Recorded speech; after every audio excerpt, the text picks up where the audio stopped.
राधे राधे, जय श्री कृष्णा। आप सभी को संकट चतुर्थी व्रत की हार्दिक शुभकामनाएं। तिल चौथ व्रत माघ मास की कृष्ण पक्ष की चतुर्थी को किया जाता है, जो आज 6 जनवरी 2026 मंगलवार को है। इस दिन पूजा में श्री गणेश जी और चौथ माता को तिल कुट्टे का भोग लगाया जाता है। यह व्रत स्त्रियां अपने पति व पुत्र की दीर्घायु और सफलता के लिए करती है। इस व्रत को करने से जीवन में आने वाली सभी बाधाएं दूर हो जाती है।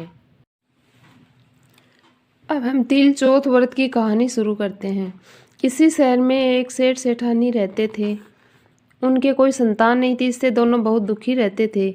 एक बार सेठानी ने पड़ोस की स्त्रियों को तिल चौथ का व्रत करते हुए देखा तो पूछा कि आप ये किस व्रत को कर रहे हो और इस व्रत को करने से क्या फल मिलता है।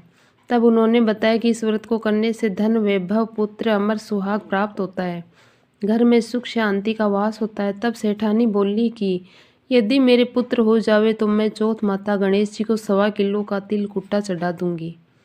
चौथ माता की कृपा से 9वें महीने पुत्र की प्राप्ति हो गई, पर वह चौथ माता को तिल कुट्टा चढ़ाना भूल गई। लड़का बड़ा हो गया और सेठानी को उसके विवाह की चिंता हुई तो उसने चौथ माता को 5.25 किलो का तिल कुट्टा बोल दिया। लड़के की सगाई अच्छे कुल वाली सुंदर सुशील कन्या से हो गई और लगन मंडप में फेरे होने लगे, लेकिन भाग्यवश सेठानी फिर भी तिल कुट्टे का भोग लगाना भूल गई और इससे चौथ माता और गणेश जी नाराज हो गए। अभी 3 ही फेरे हुए कि चौथ माता ने लड़के को ले जाकर गांव के बाहर पीपल के पेड़ पर छिपा दिया। सब लोग अचंभे में रह गए कि एकाएक दूल्हा कहाँ चला गया। कुछ दिन बाद वह लड़की गणगौर पूजने जाते हुए उस पेड़ के पास से निकली तो पेड़ की कोटर में बैठा दूल्हा बोला, आओ मेरी अर्धब्याही आओ। तो वह भागी हुई अपने घर गई और अपनी माता को सब घटना सुनाई। ये समाचार सुनते ही सभी परिवारजन वहाँ पहुँच गए और देखा कि ये तो वही जमाई राजा है जिसने हमारी बिटिया को अधफेरे खाए थे और उसी स्वरूप में पीपल पर बैठे हैं। तो सभी ने पूछा कि आप इतने दिनों से यहाँ क्यों बैठे हो, इसका क्या कारण है। जमाई राजा बोले, मैं तो यहाँ चौथ माता के गिरवी बैठा हूँ। मेरी माता से जाकर कहो कि वह मेरे जन्म से लेकर अभी तक के बोले हुए सारे तिल कुट्टे का भोग लगा कर और चौथ माता से प्रार्थना करके क्षमा याचना करें, जिससे मुझे छुटकारा मिले। तब लड़के की सास ने अपनी समधन को जाकर सारा हाल सुनाया।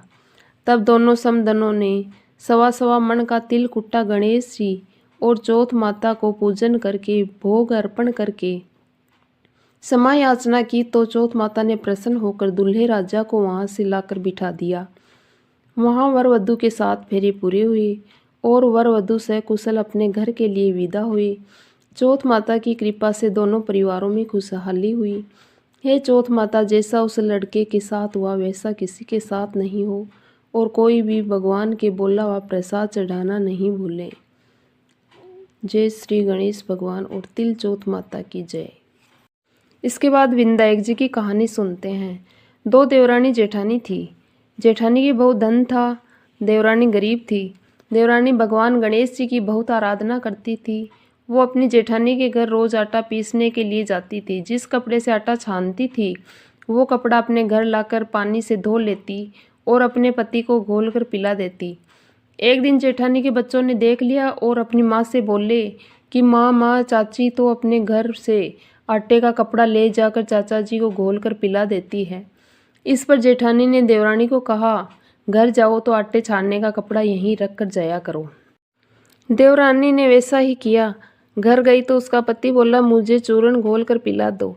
देवरानी बोली कि उसने आटा छानने का कपड़ा वहीं रख लिया है, इसलिए मेरे पास आपको खिलाने के लिए कुछ भी नहीं है। उस दिन उसके पति ने भूख से व्याकुल होकर उसको लकड़ी ही लकड़ी से खूब मारा। भाग्यवश उस दिन तिल चौथ माता का व्रत था। श्री गणेश जी का स्मरण करती हुई वह भूखी ही सो गई। तभी थोड़ी देर बाद श्री गणेश जी भगवान ने आकर कहा कि आज तो तिल चौथ व्रत है और तू भूखी क्यों सो रही है। तब देवरानी ने सारा वृतांत कह सुनाया। तब भगवान बोले कि आज मैंने तिल चौथ के कारण चूरमा और तिल कुट्टा बहुत खाया है, इसलिए निमटने का मन है। सो कहाँ जाऊँ। वह बोली, महाराज बहुत जगह पड़ी है, चाहो जहाँ चले जाओ। गणेश जी ने सारा घर सन्न कर दिया। निबटने जाकर बोले, पूछूं कहाँ? वह बोली, मेरा सिर पड़ा है, पहुँच लो। गणेश जी पहुँच कर चले गए। थोड़ी देर बाद उठकर देखा तो सारा घर हीरे मोती से जगमगा रहा था। सारा सिर भी सोने की आभा से चमक रहा था। धन को बटोरने में देर हो गई, इसलिए जेठानी के नहीं जा सकी। जेठानी ने अपने बच्चों को चाची के घर देखने के लिए भेजा कि चाची क्यों नहीं आई है। बच्चों ने आकर अपनी माता को कहा कि माँ, चाची के घर में अब बहुत धन हो गया है। जेठानी भागी भागी अपनी देवरानी के पास आई और पूछा कि इतना धन कैसे हुआ। भोली भाली देवरानी ने सारी घटना सच सच बता दी। इतना सुनकर जेठानी अपने घर आई और अपने पति को बोली कि मुझे लकड़ी ही लकड़ी से मारो।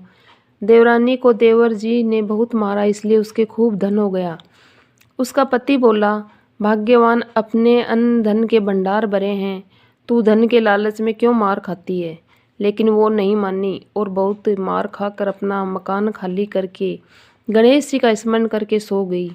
गणेश जी महाराज आए और कहने लगे, फालतू में मार खाने वाली, उठ और मुझे बता कि मैं कहाँ निमटने जाऊँ। तब वो बोली, मेरी देवरानी का छोटा सा मकान था, मेरे तो बहुत सारा बड़ा मकान है, जहाँ इच्छा हो वहीं चले जाओ। गणेश जी ने निमटना कर लिया। अब बोले, पूछूं कहाँ? तो जेठानी ने गुस्से में बोला कि मेरा सिर पड़ा है।